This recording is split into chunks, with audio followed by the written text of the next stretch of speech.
It's not just mine, his or her house. This is our house.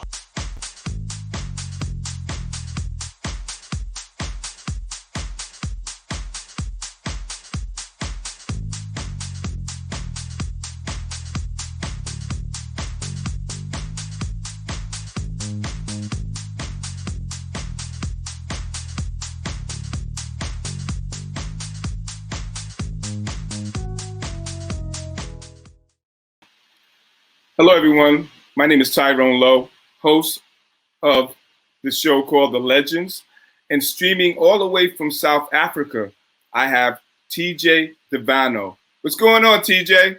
Hey, hi Tyrone, how are you? I'm quite well. Welcome to my show, The Legends. How's it going? Yeah, I'm fine, thank you. Hey, lovely to see you, finally. Yeah, finally, right? So let's talk about the beginning with you as far as music's concerned. How did you actually get into music? Was it an early age or, something that you just actually stumbled on, or what was it? Well, it was my mom, she took me to the church down the road from where we lived and enrolled me into the choir, and I was terrible. They kicked me out after the first 3 months, so I decided I'm going to try drums. The neighbors hated it. I then took up guitar, and I had like 2 thumbs and 20 hands, but I just stuck to it. I started really young, probably 8, 9 years old, Okay. And so when did you actually when you got more into more contemporary music, how did that start off for you? Well, I was always into music. My mom had a record player, and she used to collect records. And back in the day, in the 80s, records were around. That's what we collected. And I was a collector. I loved music. And at the age of 16, I landed my first job in a record store. So, hey ho, and that's how my music love just grew and grew and grew. I was selling tapes through the shop and vinyl. And then it just, from there, just as a teenager, all the pop shop and all the television shows that were throwing out 80s music. I'm an 80s fan. Okay. That's where my roots came from, really. I loved 70s stuff as well from my mom. And I ended up back in the choir again, and it didn't last very long because I couldn't really sing. And from there, it just grew and grew and grew. Here we are. So at an early age, everybody has an influence, and what was yours? Let the viewers know about that. Oh, do I have to? It was Neil Diamond. There's nothing wrong with Neil Diamond. No, he's all right. But that's my mom's fault. My mom's to blame for that. No, but I love all kinds of stuff. I was into Duran Duran, Depeche Mode. I love club stuff, all the Motown artists. I was big into that. Where I grew up in the city of Durban, it was very multicultural. So people were traveling backwards and forwards in the port cities. So people bringing vinyl backwards and forwards all the time. So I just got spoiled with music, My friends had records, the dads had records. It's just such a big mixture. That's why I like everything, really. If it's good, it's good. The African sound is a little bit more different than actually in the States over here. We play a lot of Afro soul, and it comes from Africa, and it's very popular over here, and how's the music over there, as far as the sound is concerned? We got a lot of Afro soul as well, and we got a lot of that vinyl because we used to get a lot of stuff from America. And if you went into a bar or a pub and DJs were playing records back in the day, African soul blended in with all the discos, people, whatever they could get their hands on, So, right. C.C. Pennington finally, and all that kind of stuff was very, very popular. And, African soul has been part of South African life for a very long time. The music genres are slightly different in the production side of things, where African music from the region where I come from is slightly different to maybe Johannesburg or Cape Town, but they all have that kind of African vibe and feel. And African music, where we come from, a lot of it's quite vocal, so choir stuff. The choirs, right. which if you look back at the history of the music when the first settlers started coming into and people started coming from abroad into the African communities, the choirs became quite a popular thing, and the roots are embedded with African instruments and choir singing and everything else. So it's evolved like everybody else, but just slightly differently, which is great. Okay. So let's talk about the club scenes over there in South Africa. Now, name some of the famous clubs they have there. You know, like in the United States here, we had clubs like Zanzibar. We had clubs like Paradise Garage. Okay. You know, those type of unique type of clubs which would establish dance music. So tell the viewers about some of the clubs over there.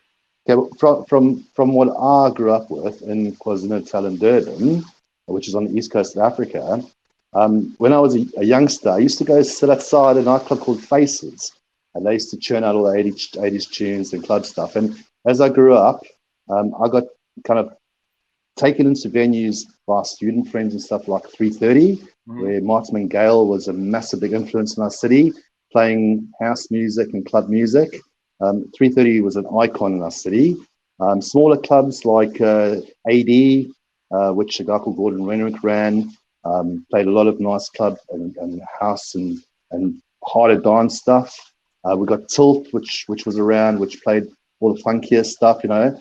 And then there was there's hundreds of clubs, because Durban was known as the Golden Mile, and it's a surf city, it's a Dolphin Coast, and we just had hundreds of clubs. In the 80s, we had the Basement Club, we had Phase 2, we had the Nellos, you know, just hundreds. And I mean, the first clubs that I started playing in through student clubs and stuff was like Sand Pebbles, which was a fusion or mixture, and dance was thrown in with rock and metal and alternative and club stuff and big country and, you know, just whatever was on the charts, really.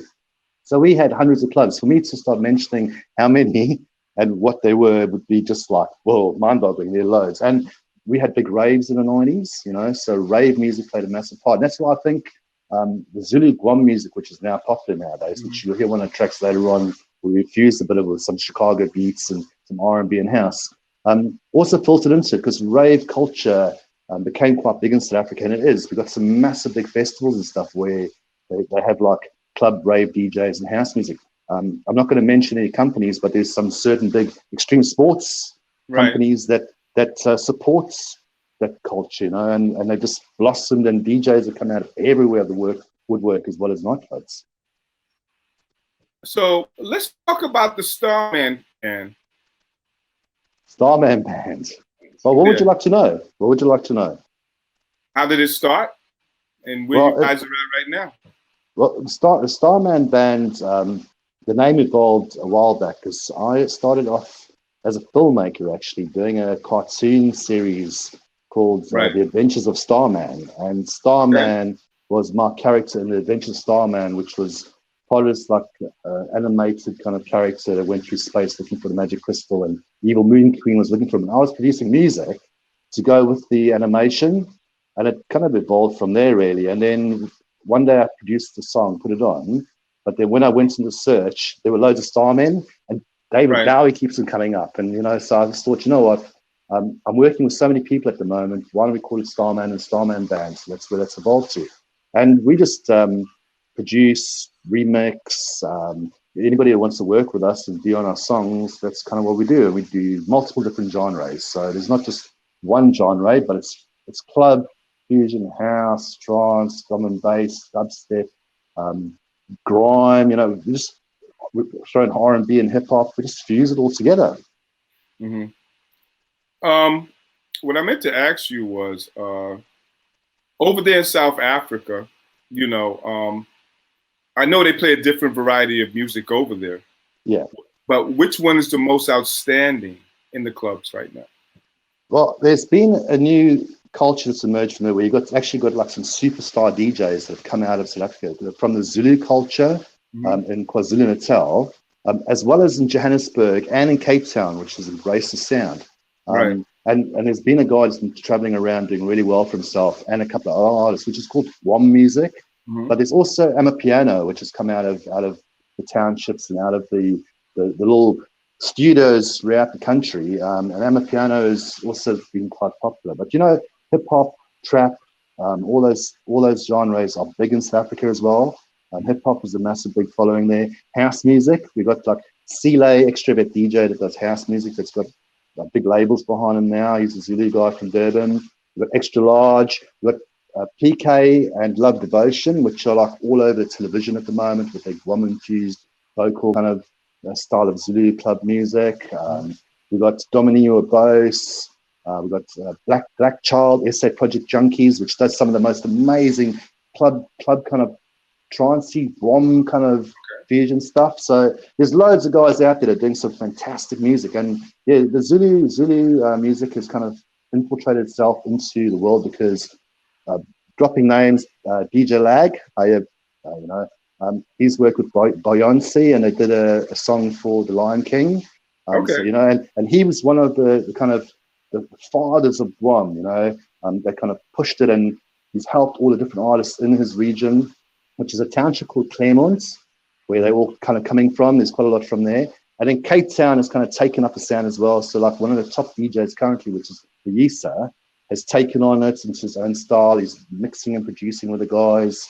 So it's just growing and growing and growing and growing and growing. And over the last 3-4 years, everybody's wanting a bit of Guam in their music, So you're going to hear a track later on where I put a little bit of it in.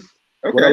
What I like about it is because they use their mouth as instruments, so that the vocals become part of the song. That's what gives it its energy, and then those deep underlying bass that comes in, But it's like that really African kind of like vibe that comes in. Yeah, it's just like really uplifting. And yeah, it's look it up. Guam music. It's GQOM from KwaZulu-Natal. Are you familiar with jungle? I love jungle music. Whoa. I love it. Bring it on.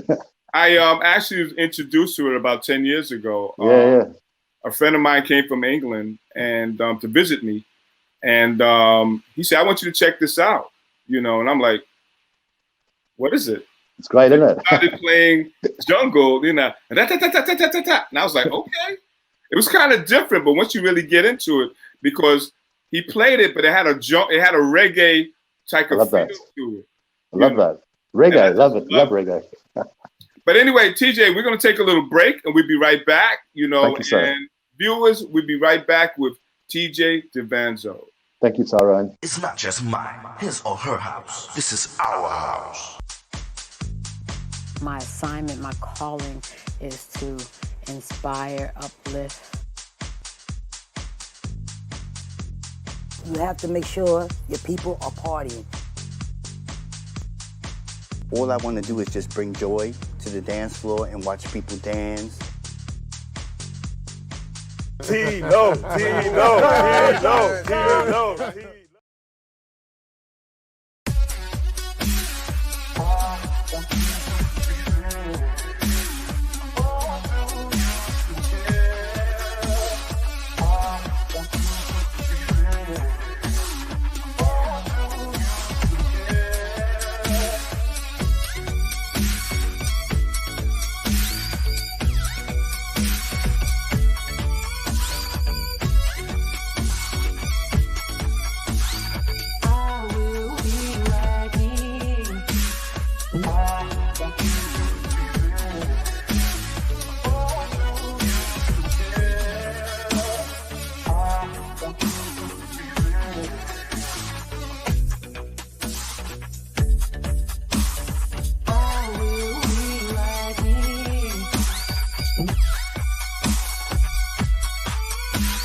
For the love of house. The dynamic soul sounds of DJ Tyrone Lowe.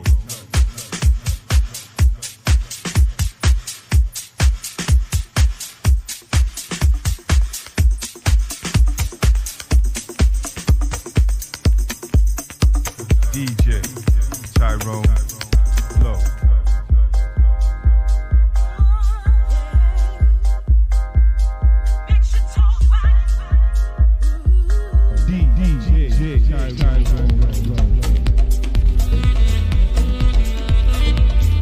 That's nice.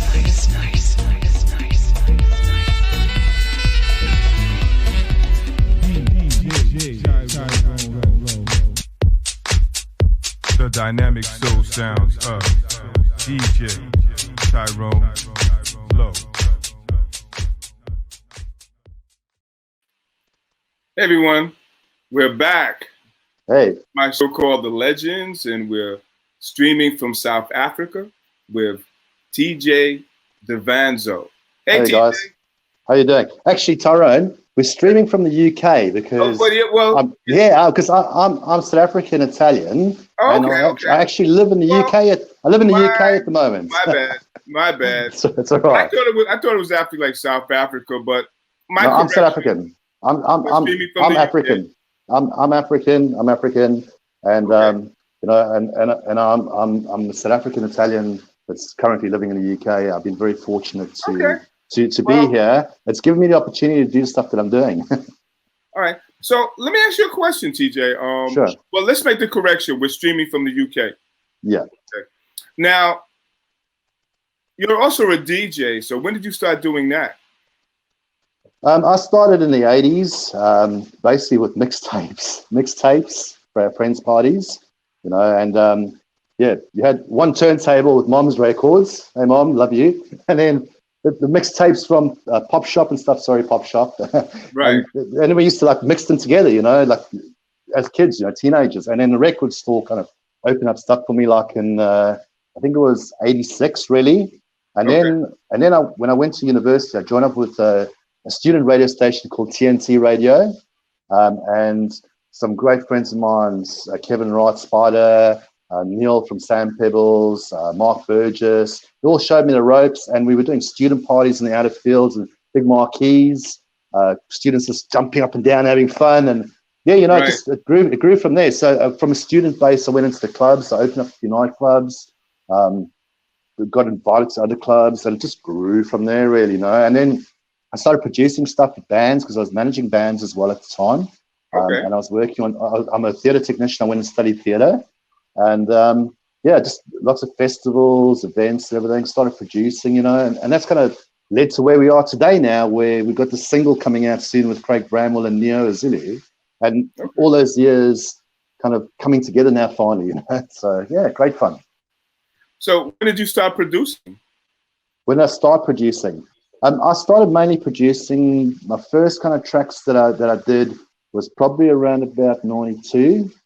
But you know, I was working with bands and doing sound engineering with them, and I kind of thought, you know what, I could start doing my own stuff now as well. And there was lots of programs out there, like the Zulu programs, Tractor and all that kind of stuff, EDJs, and I started messing with samples and recording guys and stuff, and yeah, it kind of went from there, really, from strength to strength. And I really kind of produced a lot in the last kind of 2 decades, really. I got so much stuff, you know, unreleased. Fusion club, dubstep, drum and bass, through using different tools, doing drum machines, using real drums, using keyboards, using samples, getting vocalists in, using records and scratching. You know, it's just kind of growing from strength to strength, building up a portfolio as Starman. The last 10 years have really been kind of a real big learning curve, with lots of people bringing their different styles towards me and us doing what we do. Are you familiar with any of up-level DJs in the United States? Am I aware of any DJs in the United States? Do you know any of them here in the United States? You know, I don't really know the DJs as such, Tyrone, apart from you, which I've been following. Okay. Yeah, I know like records and club music that have come my way. I know producers like back in the day we used to be camel parties, and we had like Gillette, the Archer Brothers, and all that come out to us. Right. So I know about them, and I've been on stage with those guys from at an international level in our town, and we've had like a lot of records come away from you, but I don't really know anybody personally from. How about producers? You know any famous producers here in the States? I don't know them personally, no, Tyrone. I've heard about people, and I've picked up on stuff, but the only person I know that's famous is you.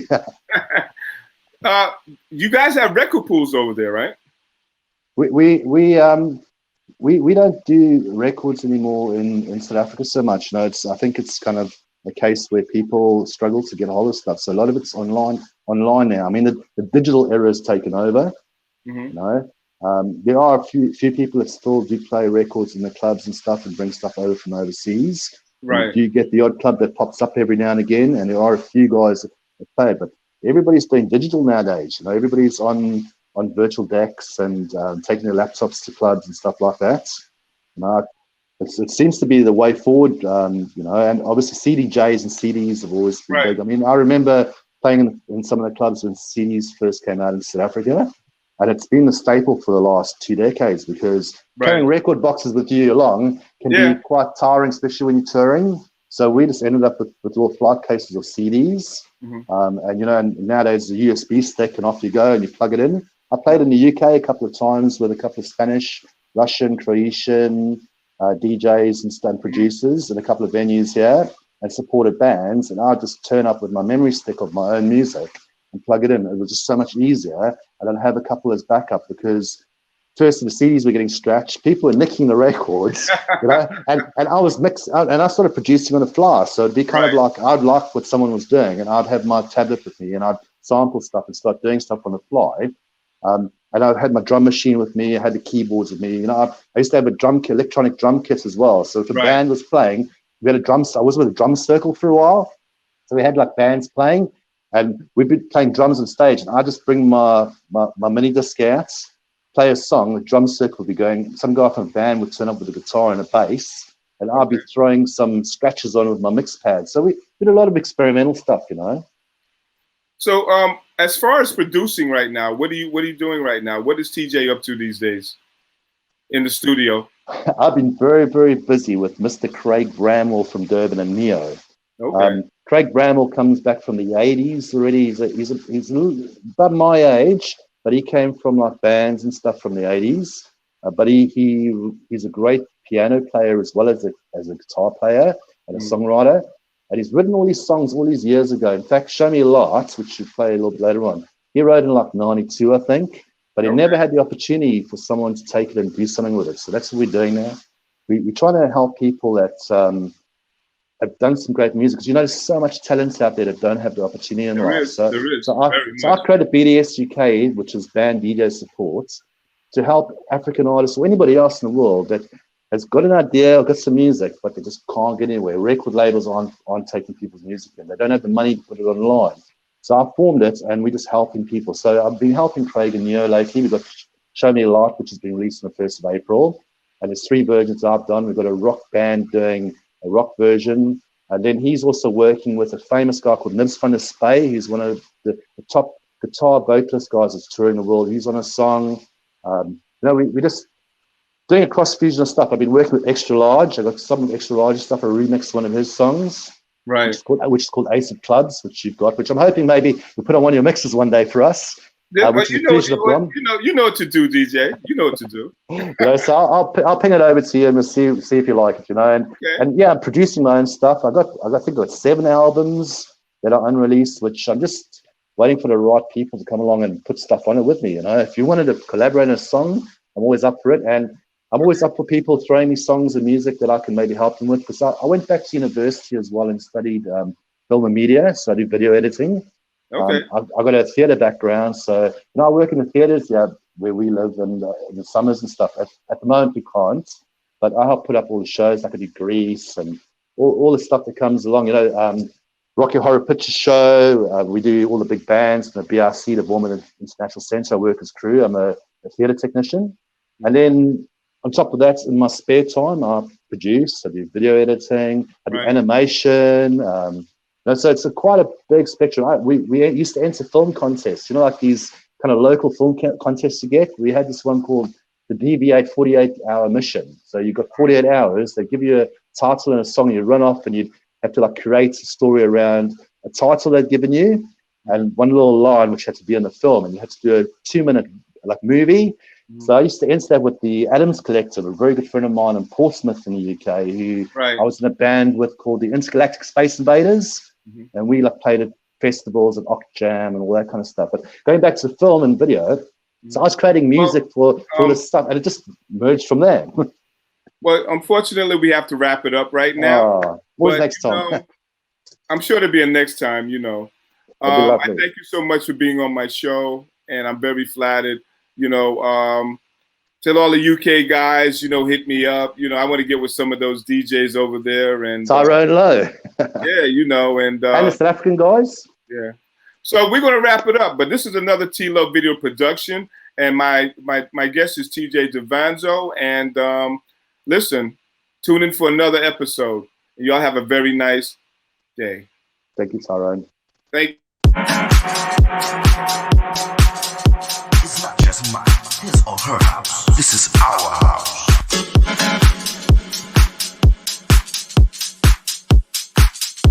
We got some fun people in the house tonight.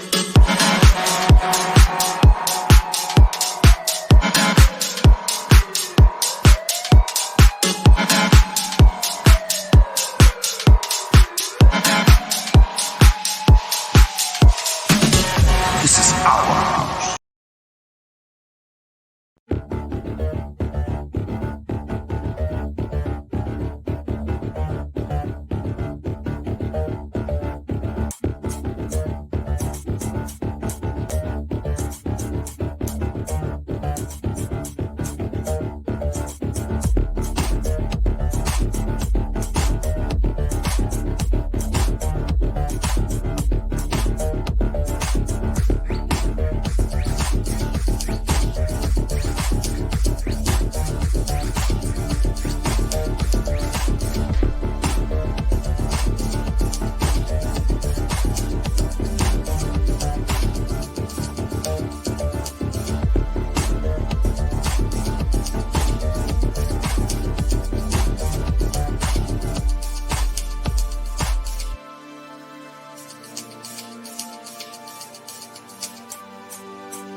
It's not just mine, his or her house. This is our house.